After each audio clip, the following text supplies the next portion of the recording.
I think up to 12 horses I've treated with colic in the same way. And every single one of them, either hands-on or energetically, there's been a restriction on the vagus nerve as it travels through the neck. And every one of them has recovered from the colic.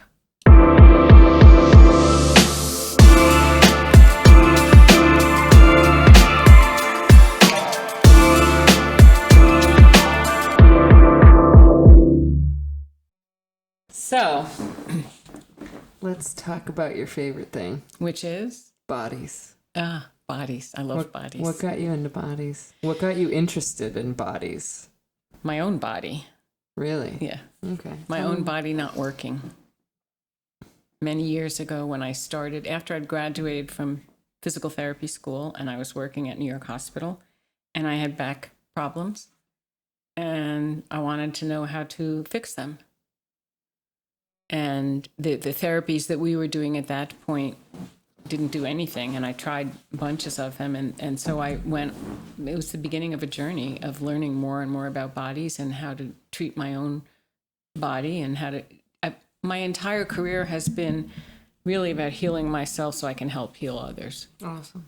Where did you go to school? I went to NYU for my bachelor's degree. And then later on, I got a master's degree at what was then called the Institute of Graduate Health Sciences. It was a small school that only graduated 2 classes in Atlanta, and then Emory took over. Oh, wow. And it was started by a PT from New Zealand by the name of Stanley Paris, who specialized in, at that time it was called mobilization, but manual therapy. Oh, and so wow. I got my master's there. That's awesome. Yeah, it was pretty cool. So you graduated from getting your master's. Mm-hmm. And when did you start your practice in Manhattan? Well, I went back to Manhattan. I had worked at the hospital, went and got my master's, went back to the hospital, and then left the hospital probably a year or 2 later in the early 80s and opened my own practice because I wasn't really able to do what I wanted to do within the confines of the hospital and their ways of treatment. What did you want to do? I wanted to use what I had learned in graduate school and what I continued to learn from osteopaths after that in treatment. And the head of our department, the physiatrist at the time, had a very controlling protocol for treating back pain. And I knew it wasn't working. So I went out on my own.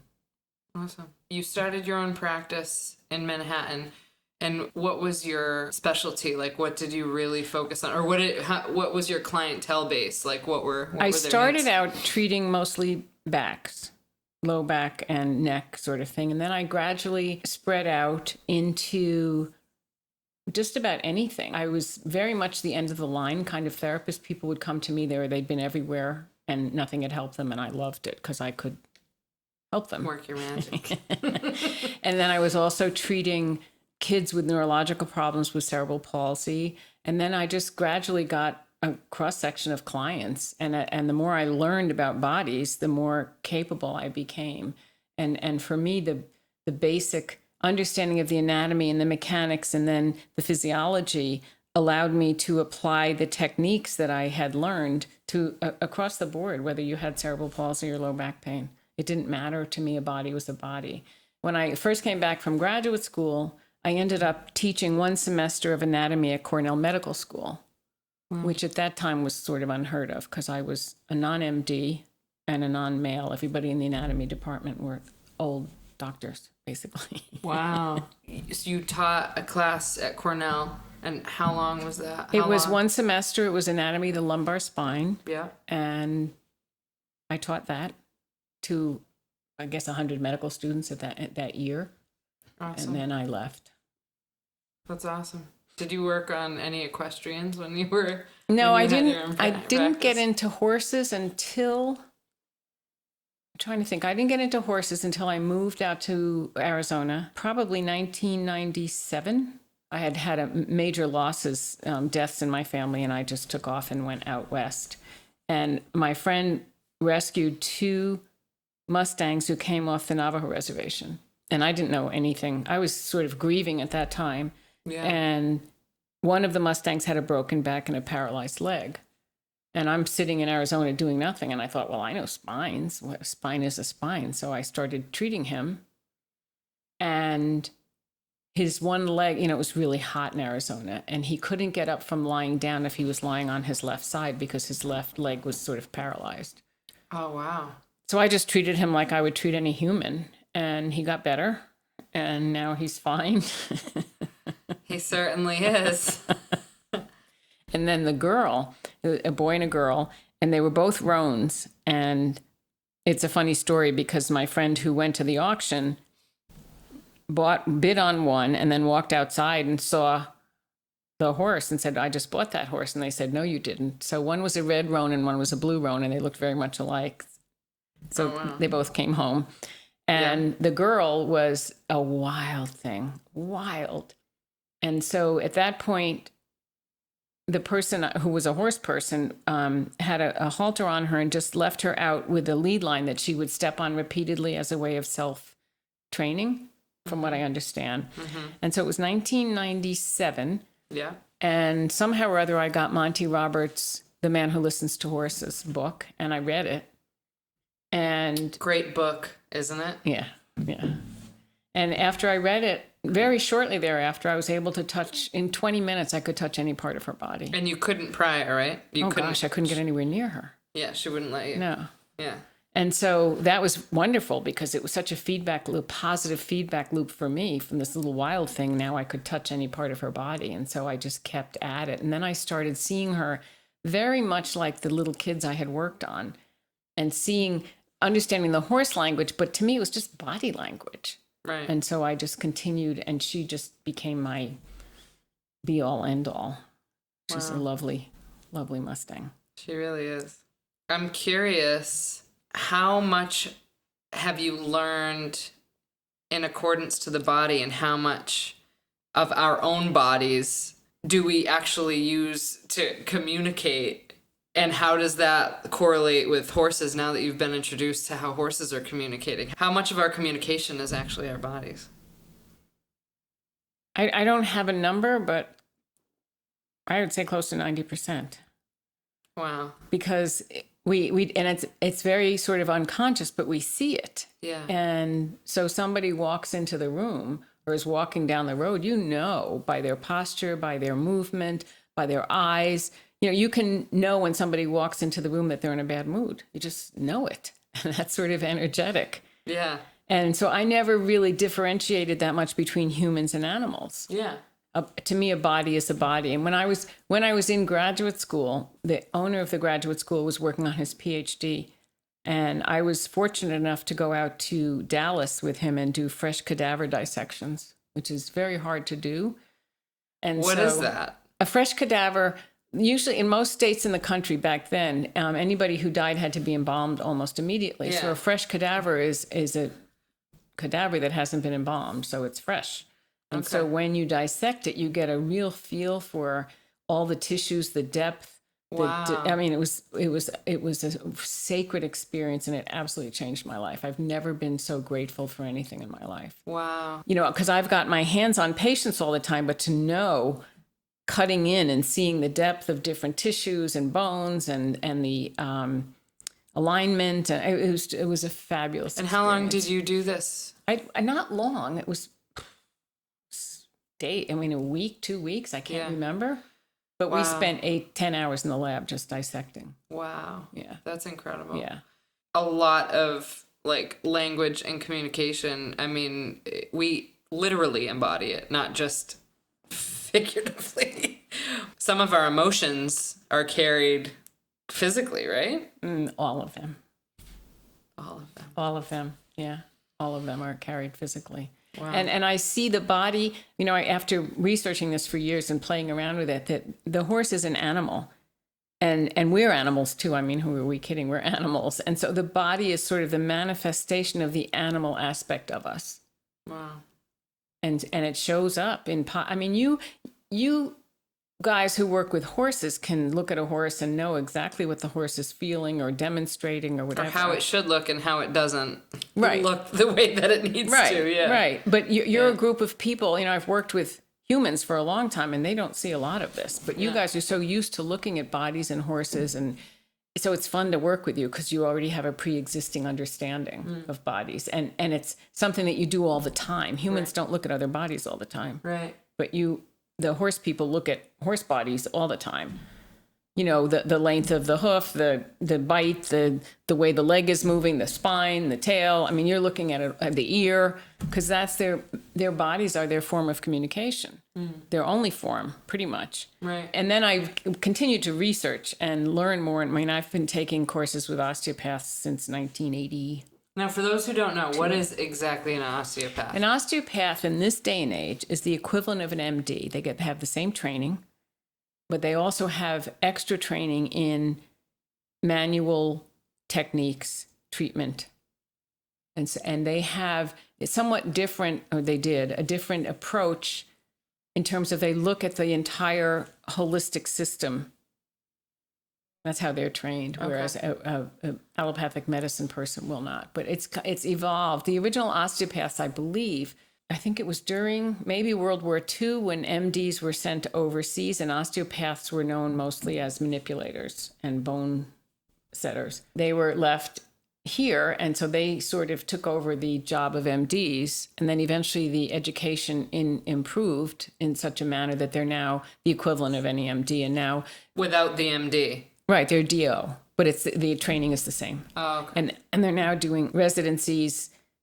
They're cross-pollinating. You know, an MD hospital take a DO hospital take an MD. This is a recent, in the last probably 10 years, I don't know. Would you say it's more like husbandry style? Like what it would be husbandry, like animal husbandry? Would you say an osteo is more like in support of the MD, or would you say it's separate entities completely? Well, they're separate entities, but they have the same training, although the osteopath has a little extra training. Oh, okay. And there are many nowadays, the osteopaths who are pediatricians or radiologists. And they can work on anything, but mostly bone, right? No, they're regular MD. They're, Right. they're the same. Yeah, you can go to an OBGYN that's an osteopath. Wow, okay.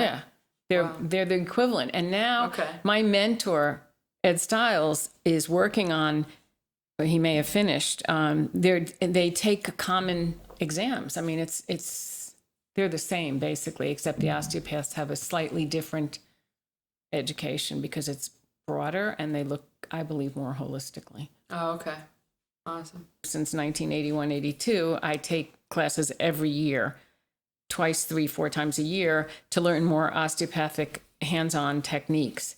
And I started applying them to horses. Well, I guess I started with my own horse in 97. Yeah. But I sort of treated him the way I would treat somebody who had a fractured spine. And so I worked on alignment. I worked on the tissues. I worked on sensory-wise, giving him input. I just combined everything.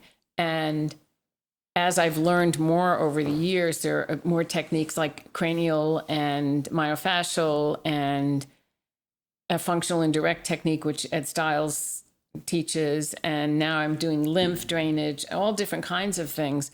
I've applied it to the horses. And the wonderful thing about horses is they really appreciate what you do. Mm-hmm. And they're not like clients who don't pay you or get ticked off or whatever. Yeah, so it's like really almost instant gratification for the person serving because they show the appreciation. They show that, and they show the changes immediately, and they maintain them. That's awesome because they don't have the psychological stuff going on that humans do. Now, have you ever looked into what is going on in regards to like PT or the like in the horse world and where that's trending? Or is that not recently? Many years ago, I was taking classes in that, and at that point, the only state in this country where PTs could treat horses was New Mexico. I don't know what's happened since then. Huh. Be interesting to find out because it makes a heck of a difference. It does. It really does. It does. And it's like, I wonder if you could name it something else so you can help these things because you've done some incredible work. Talk about the stories behind the colic situations that you've assisted with. Oh, yeah. Because I think people I find this scientifically fascinating. So I also, in 1986, took my first class in what is known as esoteric healing. And at that point, there were 2 women from England who came over to Michigan to teach the level 1 class. And it's a form of energy healing, but it incorporates anatomy. And they call it esoteric anatomy, but it's human anatomy also. What's esoteric mean? Did I stump you? You did. I sort No of know what way. it means, but I can't It's really impossible. I articulate cannot it. stump Something you. that is not in the norm, I believe, but Okay. I'd have to look it up. Okay. We can look that up later. Okay, thank you. I'm just curious. I'm a student, so I'm just So I was learning. once in a class. Can I use names? Yeah, if you want. An animal communication class with Carol Gurney, Yeah. and out in California, and her horse that morning was colicking, and she had a house, and the horse was sort of in the yard down the hill. Yeah. It wasn't her horse; it was some horse that she was boarding. Yeah. And she came in and she said, "We've got the vet coming." There were a group of us. She said, "I want you all to do what you can do to treat this horse energetically," because Yeah. at that point she was teaching animal communication and things like chakra balancing and pendulums and that sort of thing. So I was sitting there, and I am a bit of a skeptic, but I knew esoteric healing. So I just started treating the horse esoterically. And when you do that, you go through the chakras, and you screen like I would screen a human being. I screen the whole system, and then whatever is restricted, I'll go and treat specifically. And at that point, when I screened the horse, what came up for me was that the vagus nerve, which is a nerve that comes out of your skull and neck and goes down and innervates most of the digestive and visceral systems, was not functioning well. And so I just treated the vagus nerve. I just kept sending energy down the nerve, and there was one area where it was restricted somewhere in the neck, if I remember, and I just kept sending energy. And the horse got up before the vet arrived. And at that point, the other people in the group, some were saying, I saw this in the gut, and I was doing a pendulum, and I was da-da-da-da-da, and I just did what I knew. And it registered in my brain, colic and vagus. Well, that makes a lot of sense. Yeah. Because we have what's called an autonomic nervous system. Horses have it, and it's a sympathetic and parasympathetic system that is supposed to be working in balance. And the sympathetic system is responsible for flight, fright, and freeze. And the parasympathetic is known for rest and digest. That's what those nerves are responsible for. So the vagus nerve is a big parasympathetic nerve, and Wow. it innervates the gut Okay. and sends messages back to the brain. And when there's an imbalance in that system, what you want to do is balance it. And so it made sense to me that if the horse is colicking, which is in the gut, I always look for the why behind the why. And I, as I'm treating this horse, saw the vagus, so I just treated that. And then I saw the horse get up. Wow. So I parked that knowledge in my brain. Yes. And since then, I think up to 12 horses I've treated with colic in this same way. And every single one of them, either hands-on or energetically, there's been a restriction on the vagus nerve as it travels through the neck. And every one of them has recovered from the colic. Wow. So I think that's a primary cause of colic. Okay. Because you have an imbalance in the nervous system, and so your gut is not responding properly to whatever's coming down the pike in the gut. And so you might... How do horse people see colic? Usually it's an electrolyte issue, not enough water issue. It could be temperature changes drastically. But how does it manifest in the gut? What is it seen as? I'm not sure I don't know a lot about colic in particular or what causes, but those are things that I've heard as examples of there being lack of fluid, lack of movement. Right. So I would ask, why is there lack of movement? Right. And peristalsis is deeply attached to the two sympathetic nervous systems. Right. And so how does that work? Because I know when my boy colicked a few years ago, and he ended up in the hospital, and he had some sort of blockage. The vet went up his rectum and palpated some sort of blockage in his colon, I guess. And I started treating him. And again, it was his vagus. And the vet thought that he would need surgery. And has he colic since? no. And That's good. And I don't expect him to, because I think I figured out why he colicked. Okay. Some of it was that the hay he was eating was very straw-like, but when I looked at, he was eating out of one of those. Like it was coarse. It was extremely coarse. Was eating out of one of those hay feeders that has the sort of upside down V. Yes. And so they put their heads in between and they eat. Kind of like a cattle. Yeah. Right. And my guess is that something startled him, and went to look quickly. And hit his neck against the, it hit his neck against the V, and that caused a restriction because the vagus nerve runs right down there, and that would then cause his gut to. That makes a lot of sense. Yeah. Wow. So how do horse owners, how do we, not having the education that you've had, how do we start to look at bodies differently? And how can that new way of looking at bodies really shift the way that our care is transcended to our horse, especially if they're having an issue like colic, or they're having a lameness, or like, what are some things that we can do to be better at identifying? I know that's like a combined question. Yeah, that's a big one, because of my background in spines, I have a real prejudice toward the central axis being really important. And I've looked at a number of horses who've had problems in, I'm not very good at your language, but have problems in their legs somewhere or other. Okay. And as I evaluate them and go back, it's oftentimes originating in the spine, as it is in humans. Right. And so when you treat the initial problem, which is oftentimes in the spine, then it changes what's happening further down the line. Okay. And then just anatomically knowing what normal is, what normal alignment is, being able to palpate tissues and know where there's a restriction. It's many years of experience, but it's not that difficult. It really requires just changing your perception. And many horse people have learned a way of looking at horses, and they, from what I've seen. They don't know necessarily that there's another way of viewing the horse. Right. And I always ask again the why behind the why. So if a horse has a ligament, whatever, in its leg or hoof or whatever, I'm asking why. Why is that happening? Where else in the body is impacting that? It's the same with humans. Wow. Somebody will come to me with plantar fasciitis. It's oftentimes not their foot that is the problem. It can be a pelvis, it can be a neck, it can be any other area. Right. My skill just happens to be in the ability to evaluate and see where the area of greatest restriction is and treat that. Right. So instead of somebody jumping to call the vet, or I'm not saying they shouldn't jump to call the vet, but they should also look wider and bigger.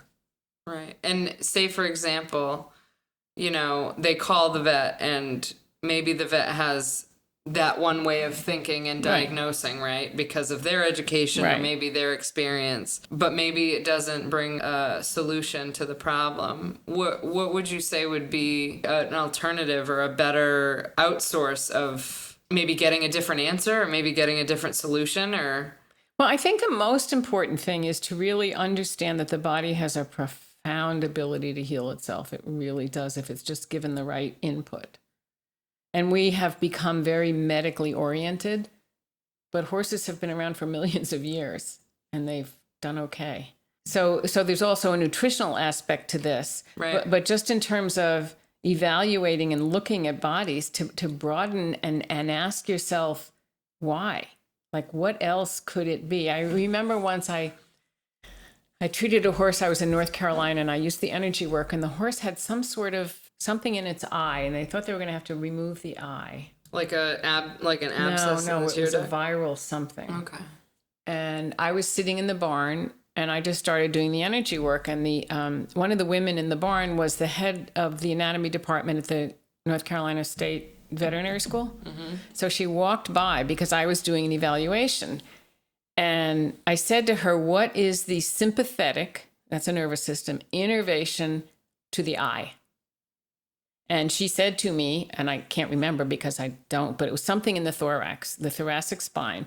So the sympathetic fight flight innervation in all of us is thoracolumbar. So it comes from your thorax and goes up to your face. So you get a quiver? You could, but you could have an eye problem. It's actually coming from your back. From your back? Yeah. Wow. So when I evaluated this horse and I saw there was something not right in his thoracic spine, I just kept bringing energy into those nerves that went up to his eye. And as I'm doing this, I'm watching, and his eye changed. You could see the change in terms of the redness. It became less red and less runny. But I was thinking, why the thorax? Well, do you know why it might be the thorax? Come on, horsewoman, you know. What sits on the thorax? A human. What's underneath the human? You're stumping me. Saddle. Saddle, yes. Durr. So I went right away to saddle fit. Like, is this horse, wow. like the why behind the why? Right. And usually the body can accommodate. If you have a virus or a bug attacking you, you can, if your immune system is strong enough. But if stuff is out of alignment or there isn't good tissue movement, there's not good blood movement, not good immune, why? From a mechanical standpoint, could it be this area where the saddle is? Right. Wow. So that's what I mean about broadening. So what was the response when you brought the saddle into it? I wasn't there long enough, but I Okay. knew that the damage or the injury was in the thoracic spine, and that changed its eye because that was the outcome of the session. Wow. I just then asked myself, why there? Why? So would it then be the pressure from the It could very saddle? well be. Yes. That could create, would it be a block? Or it would would it be create a restriction in the restriction? fascia, in the tissue. And in that fascial tissue, through that fascial tissue, all our blood vessels and nerves have to run through that tissue. If you've got a bra that's way too tight, it's not, for me, it's not that different from a saddle. And you have a human on top of you. That's a restriction. You got a saddle with a girth. I mean, what do you do when your bra's too tight? You go crazy. You can't stand it. Yeah, that's true. So that would impact those tissues the same as a saddle, a poorly fitting saddle, or too much time in the saddle, or whatever. Right. Okay. So it's looking at what might be impacting the anatomy and the tissues of the horse. Wow. From nutrition to weight to saddle to, like my horse jerking his head quickly and I think hitting it against that metal bar, could be anything. So the point is to be able to evaluate the tissues themselves. Let me ask you this question, because this is phenomenal information, and I feel like. And I think, can I just interrupt you for a second? Yeah, please. Important to think of the tissues and tissue alignment itself. Not knee to lower leg or something, just tissues. Like, what is their alignment inside the tissue itself? How healthy is it? How much movement on a cellular level is happening in there? How much health is in those tissues? Right. I'm sorry, I interrupted. No, that's fine. My biggest thing is, like, I'm listening and absorbing all of this, and being a service provider in the horse world, because of the love that I have for horses in general, and I just want to fix every problem I find. Would somebody that's interested in doing the type of work you're doing have to go through the same kind of schooling that you went through or training that you went through in order to understand this? Or is there a way to understand bodies in the same way as you and help these horses? Like, I'm just thinking about being like an opportune thing, like for people to understand that, like, if they had this kind of education, understanding the body and the fascia and how everything is constructed in the horse, if they could heal their own horses, like help their own horses, like by understanding this and you know what I mean? Like shifting things in the horse so that they can have solutions to problems. Like what would your advice be about where they should go, what they should research, what they should, like what kind of education should somebody, I know it's a lot, but I feel like I want to know, like, I know I only do one thing, but like, it's, it's something that like really piques my interest. Well, I don't know anybody who does what I do, so I don't know where to send people. Right. Everything I do is just so anatomically oriented and palpatory, just feeling. Yeah. Is it teachable? Oh, absolutely. I taught you. This is true. This is true. Over the phone. You did, over the phone, yes. Yes, my horse, who had a little bit of a paralyzed head. Yeah, that was pretty amazing. And what's told me always where to so put my amazing, hands. yeah, what's amazing to me is that my horse, my boy, since he, had the broken back, he's always had sort of a shorter left rear leg and a funky gait. I'll never forget the first time he bucked. He had to be 10 or 12 years old. I was so excited. The vet was appalled, but I was thrilled because first time I saw him arch his back and really get his legs up. Yeah, and you can't do that with a broken back. That's right. Or if it's healed sort of in flexion. Yeah. So it wasn't that long ago. Within the last year, he was limping weirdly. And so, your first inclination is, it's his pelvis. I have to fix his pelvis. I hate the word fix, but I'm using it. But when I evaluated him and I went sort of through the different areas in his body, the thing that popped out the most was that his left temporomandibular joint was loose. I don't know how else to describe it. So I treated his temporomandibular joint and his gait changed immediately. And his pelvis aligned. Wow. So that just told me, it's really hard to maintain looking at an area that it doesn't look like it's affected, but feels like it's off, and treating that and seeing the outcome. So how do we duplicate you and clone you? I don't know. Because I feel like I'm just thinking of like clients in my head that like would totally benefit from. And I think what's more important to me than anything is that people understand the anatomy and the mechanics, how things are supposed to work normally. Because if you don't have that vision in your mind, so maybe even just people starting to like research the anatomy, right? The skeletal system, the nerve system. Well, I tend to just look at the skeletal system, like. Because everything essentially goes to back to bone, right? And everything attaches to the bone and everything. And so I look at that and look for alignment. What is normal supposed to look like? Right. And then the tissues that are piled on top of that, it's sort of like the central organizing principle in many ways is the bony alignment. So about bones and the jaw, and if that's not aligned, the impact that it has. Yes. A big impact. Yeah.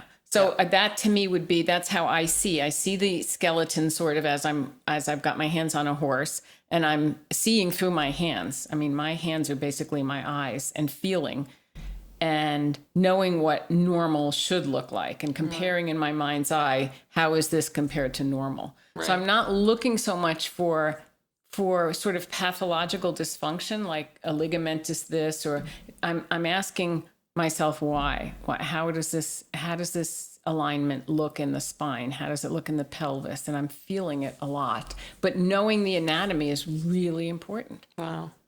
Because that dictates everything. Right. That's awesome. Thank you. That's awesome.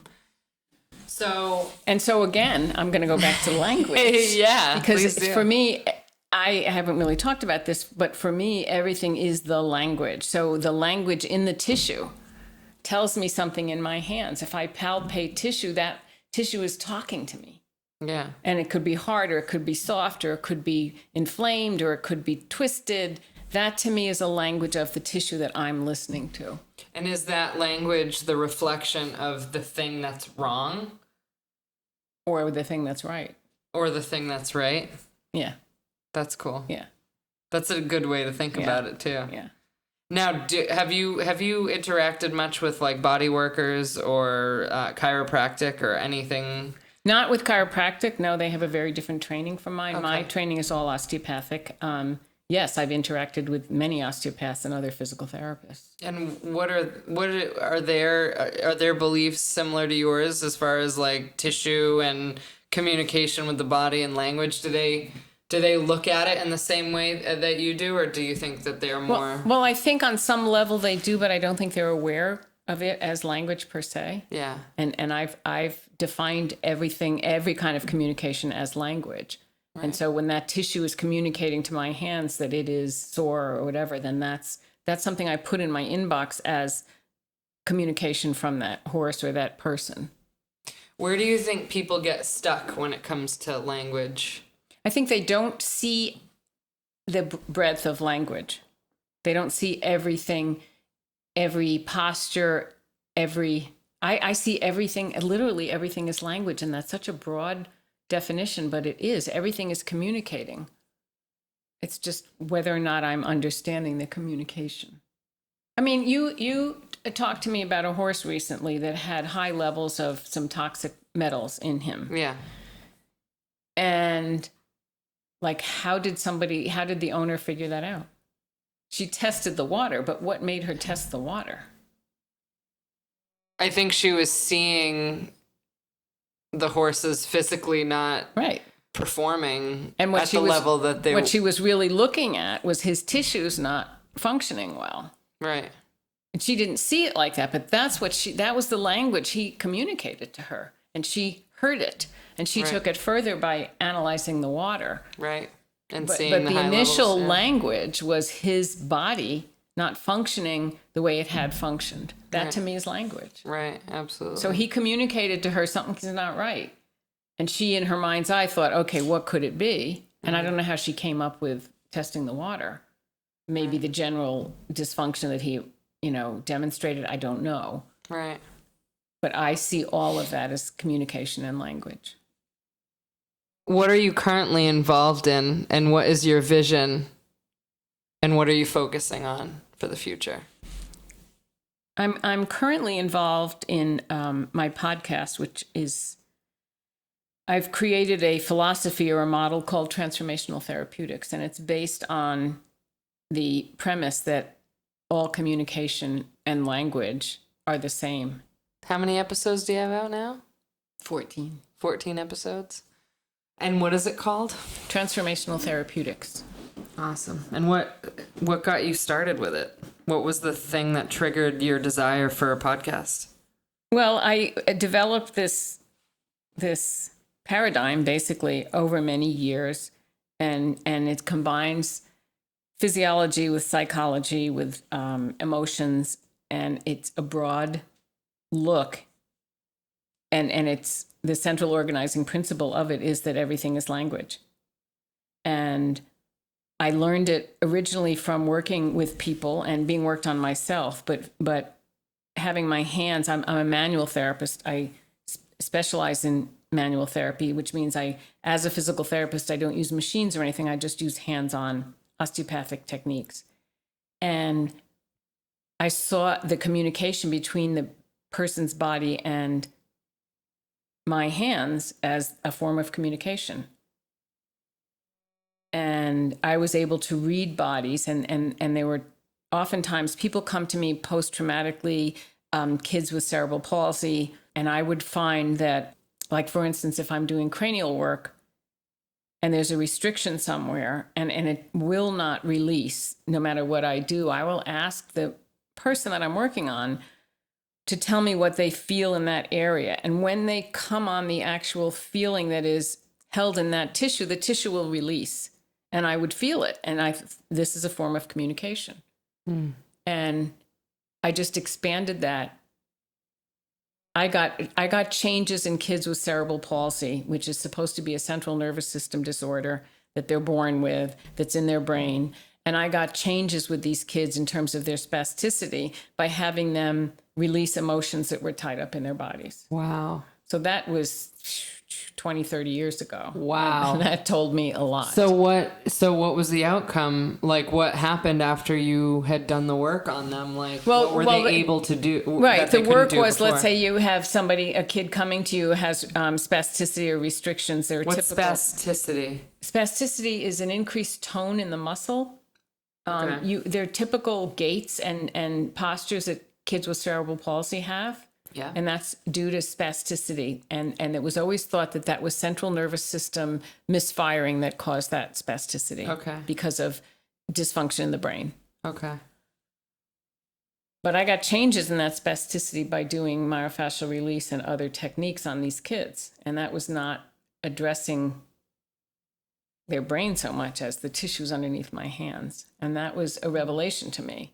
And so when you get changes in the spasticity, you can then teach the child movement that is more normal. That was the whole point, was to get more normal movement patterns so these kids could function more normally. Right.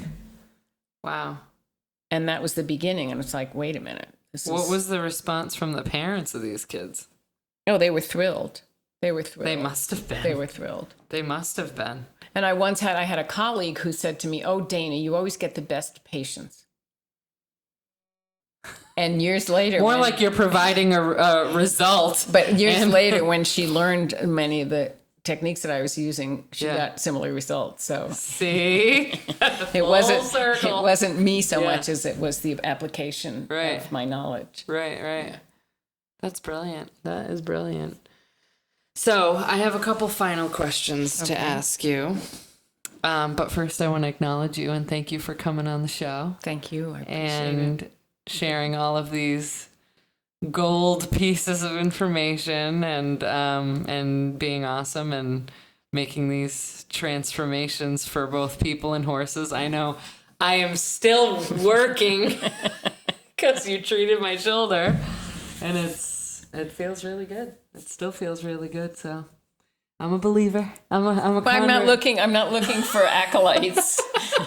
And no, I know, but and my mentor Ed Stiles would talk about, we talk about fixing something, and people say, fix my shoulder, fix my this, helping people reach their potential. Right. Yes. Right. Yes, absolutely. So, and there's a famous osteopath. His name was Phil Greenman. He was a lovely man. He was the head of the school at Michigan State, and he would say, I think he said it, or maybe AT still, it doesn't matter. He said, find health. Anyone can find disease. Wow. And so I've lived. Well, that. It's almost the same thing. Like negativity is easily accessible, but so is positivity. It's just on whatever you decide to focus on and put your energy, right? Right. So this is a fun question. It's my second to last question that I'm going to ask you. Two questions. So it's called the 3 gold nugget question. Now, you have filled this podcast with a lot of value, but this is more like, it's hypothetical. It's not, it's not literal. So if everything that you've ever done, like all the people you've served and helped and horses and all your patients and everything you've studied and all the work you've done disappeared, but you could leave 3 gold nuggets of value, education, wisdom for horse people, for humans, in regards to your speciality and everything that you've done. Just 3 things. For whatever reason, the rest had to go somewhere else, but you have 3 things you can leave behind as gold nuggets for people. What would those 3 things be? Everything is language and communication. Absolutely everything. The body never lies. I'm not sure about the third one. Oh, I know you got one in there, girl. I know you got one in there. A being is a being is a being. There's no difference between a horse and a human and a dog and a whatever. Wow. It's a being. And if you treat them like beings, or I treat you like a being, you get different results. We're all the same on the inside. And the truth is, horses and humans are not that far apart. Evolutionarily we may be, but in terms of the brain development and the different levels of emotions, we're all pretty much the same. I love that. Very cool. So the final question is, what is your definition of empowerment? That's an easy one. I did a whole podcast on power. Nice. I've studied power for a long time. The word power comes from the Latin word posse, which means to be able. That's all it means. And so power to me is to be able in whatever arena you're in. So, for instance, if you have a horse that is colicking, they have lost power in their digestive system, because power would mean function and it's working well. Right. They've lost that ability. That's all. The tissues have lost the ability to do what they are meant to do. That's how I see power. And I see that on every level. If a cell is not working, it's lost its power. Wow. And So power to be for me empowered for you is to be able. That's able. all. In whatever arena you're in. You can be able in an emotional arena, a spiritual arena, a physical arena. It doesn't matter. It's to be able within that context. You're then powerful. Wow. And to me, it's not about having power over others. It's like being empowered inside of myself. I love that. That's how I see the world. Yeah. Very cool. Well, thank you, Dana. Thank you. Appreciate it.